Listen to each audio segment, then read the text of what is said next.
경제신문 읽어주는 여자. 2020년 2월 5일 경제뉴스. 1. 네이버, 카카오도 참전, 격점장된 온라인 장보기 시장. 지난 3일 네이버는 쇼핑 채널 네이버 쇼핑 내에 특가 창고 페이지를 열고 이들 상품을 따로 모아 팔기 시작했습니다. 카카오도 독자적인 장보기 서비스를 27일 시작합니다. 네이버와 카카오의 시장 진입에 유통업계가 긴장하고 있습니다. 2. 100% AI 개발 신약, 최초 인간 대상 임상실험 시작. 인공지능이 개발한 신약이 처음으로 인간 대상의 임상실험을 시작합니다. 강박신경증을 치료하기 위한 신약 DSP-1181은 영국의 생명공학 회사 엑시시엔티아의 인공지능 시스템을 이용해 개발되었습니다. 일반적으로 약을 개발하는데 보통 4년 반 정도 걸리지만 인공지능을 사용함으로써 1년도 걸리지 않았습니다. 3. 부품 차질에 르노 삼성도 가동 중단 검토. 중국산 자동차 부품 공급에 차질이 빚어지는 가운데 르노 삼성차도 다음 주에 일시 휴업에 들어가는 방안을 검토하고 있습니다.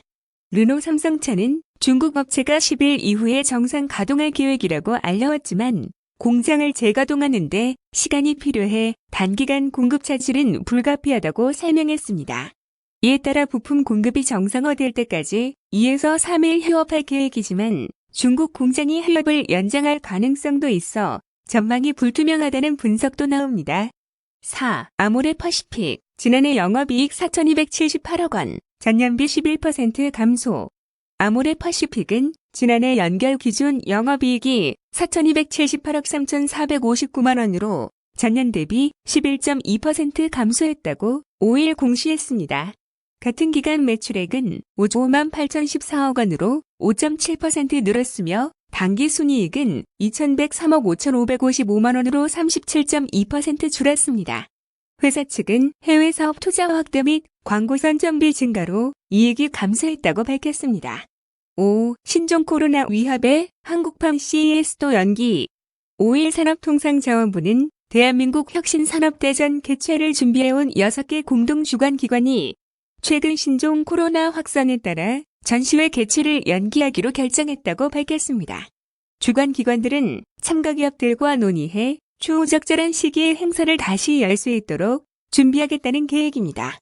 6. 오늘부터 마스크 매점 매석, 처벌, 국외 대량 반출도 차단. 오늘부터 마스크와 손소독제를 규정 이상 보관하면서 팔지 않을 경우 매점 매석 행위로 간주돼 처벌받습니다.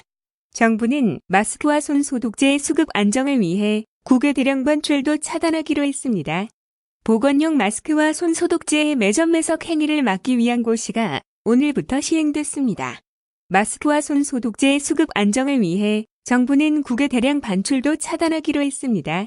정부는 이 과정에서 해당 물품이 매점 매석 행위를 통해 수집된 것으로 의심되는 경우 통관을 보류하고 형사고발할 방침입니다. 7. 현대건설 3.3조 규모 파나마 메트로 3호선 공동수주. 올해 첫 해외 수주 포문을 연 현대건설이 이번에는 신규 시장인 파나마에서 대형 프로젝트를 공동수주했습니다. 5일 현대건설에 따르면 이번에 수주한 파나마 메트로 3호선 공사는 28억 1,100만 달러 규모로 파나마 메트로청이 발주한 공사입니다. 이번 공사는 파나마 시티와 수도 서쪽을 연결하는 총 연장 25km 모노레일 건설 공사며 공사 기간은 착공일로부터 54개월입니다. 8. 하나금융투자 6번째 초대형 투자은행으로 간다. 이번 증자가 마무리되면 하나금융투자의 자기자본은 지난해 말 기준 3조 4,751억 원에서 약 4조 원으로 늘어나 초대형 투자은행인가 요건인 자기자본 4조 원을 충족하게 됩니다. 이번 유상증자로 몸집을 불린 만큼 하나금융투자의 초대형 투자은행 진입에도 속도가 붙을 전망입니다. 9. 신종 코로나 피해 업체 세무조사 연기 또는 중단. 정부가 신종 코로나 바이러스 사태로 피해를 본 소상공인과 자영업자, 중소기업 등의 세무조사를 연기하는 등 적극적인 세정 지원에 나섭니다. 정부는 자영업과 관광업 등을 운영하는 납세자가 신종 코로나 바이러스 사태로 피해를 보았을 경우 원칙적으로 세무조사 착수를 중단하기로 했습니다. 신종 코로나 바이러스 사태로 중국 내 공장이 폐쇄됨에 따라 원부재재 수급 및 수출에 차질이 발생한 업체들에는 관세 혜택이 지원됩니다.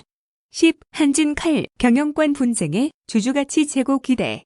IBK투자증권은 지난주 지분 공동 보유 공시를 주목한 것은 오너가 행동주의 펀드에 참여하고 전문 경영인 제도 도입을 언급해 일반 주주의 환심을 선점할 수 있었다고 보기 때문인데, 조현아 씨를 제외한 오너가가 뭉침으로써 조원태 회장 측도 주주가치 제고를 위한 다양하고 적극적인 안을 제시하는 반전이 예상된다고 밝혔습니다. 11. 소원 힐스테이트 프루지오. 무순위 청약 경쟁률 1618대 1. 경기도 수원의 재개발 아파트 사업인 힐스테이트 프루지오 수원의 무순위 청약에 67,965명이 몰려 평균 1618대 1을 기록했습니다. 이번 힐스테이트 프루지오 수원의 무순위 청약에선 지난해 정부의 12.16 부동산 대책이 이후 수도권 비규제 지역 분양 아파트의 미계약분에 대한 무순위 청약에 수만 명이 몰리는 규제 풍선 효과가 이어졌다 분석이 나오고 있습니다. 12. 대우건설 SG생활안전과 신사업 전략적 제휴. 대우건설은 서울 을지로 대우건설 본사에서 방산 및 공기정화 생활안전 사업 분야 특화기업인 SG생활안전과 전략적 사업 제휴를 위한 양해각서를 체결했다고 5일 밝혔습니다. 대우건설이 전략적 제휴사로 선택한 SG생활안전은 CJ그룹의 계열사로 국내 1호 방위산업체입니다. 이 회사는 방독면 필터와 여과기 기술을 기반으로 학교 실내 공기 환기 시스템에서 관련 특허를 보유, 라돈, 미세먼지 제거 기술, 공기 정화에 특화된 방호시설, 시스템 설비 기술 등에서 뛰어난 기술력을 보유하고 있다고 대우건설은 설명했습니다. 13. 정부, 노후 연안 여객, 화물선 교체에 8,200억 지원. 지원 대상은 노후화로 신조 교체 수요가 있는 연안 여객 화물 선박으로 설령 제한 연안이 임박한 선박을 우선 지원합니다. 정부는 수요 조사를 토대로 연안 여객선 6,089억 원, 내항 화물선 2만 142억 원 등 약 8,200억 원 규모의 지원 방안을 마련했습니다. 산업은행과 해양진흥공사는 외부 전문가 등으로 구성된 지원 대상 심의위원회를 구성해 지원 대상을 선정할 계획입니다. 14. SK케미칼 바이오에너지 사업 3,800억 원의 매각. SK케미칼은 사무투자 전문 회사인 한흥컴퍼니와 3,800억 원 규모의 바이오에너지 사업 매각 계약을 체결했다고 5일 밝혔습니다. SK케미칼은 바이오에너지 사업 매각은 핵심 사업에 대한 기업 역량 집중과 미래 신규 성장 사업에 대한 투자 재원 마련 차원의 결정이라고 설명했습니다. SK케미칼 이번 매각을 계기로 친환경 소재 분야의 글로벌 역량과 경쟁력 강화는 물론 미래 신규 성장 사업의 발굴과 육성에 더욱 박차를 가한다는 계획입니다. 15. 현금 1억인 20대 10억 강남집 샀다. 지난해 8에서 9월 실거래분을 조사해 발표한 1차 조사에 이어 10월 실거래 신고된 건수를 더해 총 1,333건의 이상 사례를 조사했습니다.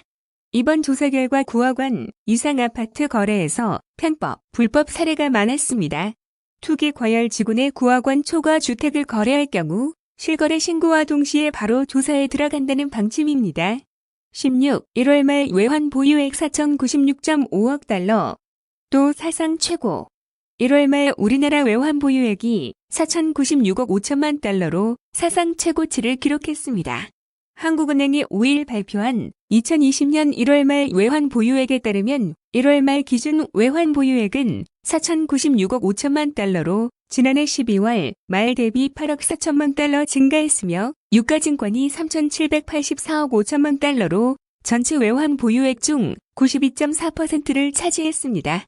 1월 말 기준 우리나라의 외환 보유액 규모는 세계 9위 수준입니다. 국가별 외환 보유액 규모 순위를 보면 중국이 3조 1,079억 달러로 1위였습니다. 17. 예식장, 부대 서비스 끼워 팔기, 관행 여전. 결혼식장의 절반 가까이는 식당이나 꽃장식 등의 부대 서비스를 이용해야 예식장을 빌릴 수 있는 것으로 나타났습니다. 또 서울과 6대 광역시 예식장 200곳을 조사한 결과 절반에 가까운 92곳이 식당이나 폐객실 등을 이용을 강요하고 있는 것으로 드러났습니다. 소비자원은 이용자 절반이 전문 예식장을 찾지만 예식장소 만족도는 종교시설이 가장 높은 것으로 나타났다며 서비스 불공정 요소를 줄이고 중요 정보는 공개하는 등의 예식업계에 의식 전환이 필요하다고 당부했습니다. 18. 작년 연근 해업 생산량 91만 4천 톤, 전년 대비 9.7% 감소. 지난해 연근 해업 생산량이 수온 변화 등의 영향으로 전년에 비해 9.7% 감소한 것으로 나타났습니다. 삼치는 겨울철과 봄철에 북부 동중국해에 형성된 높은 수온의 영향으로 제주 주변 해역에서 활동하는 어군이 늘어나 전년에 비해 어획량이 증가했습니다. 고등어는 잦은 태풍 등 기상 악화, 7에서 9월의 주화장인 제주 주변 해역과 서해 남부 해역에 형성된 저수온대로 인한 어군 분산 등의 영향으로 전년에 비해 생산량이 감소했습니다. 19. 중소벤처기업부 기술지주사 기업 육성에 총 30억 지원. 대학과 정부출연연구소의 기술지주사 자회사에 대한 기술 개발을 지원하는 사업이 처음 시행됩니다. 중소벤처기업부는 공공연구 성과를 활용한 신산업 분야 기술의 전 및 사업화를 확대하고자 대학과 출연연 기술지주사 자회사에 대한 기술 개발을 특화해 지원한다고 5일 밝혔습니다. 중기부는 이를 통해 기술지주사가 공공기술 사업화 전담 조직 및 인프라를 활용해 판로 개척, 투자와 융자, 연계 등 자회사 성장을 지원하고 자회사는 연구개발에 집중함으로써 높은 사업화 성공률 및 신규 일자리 창출을 기대하고 있습니다.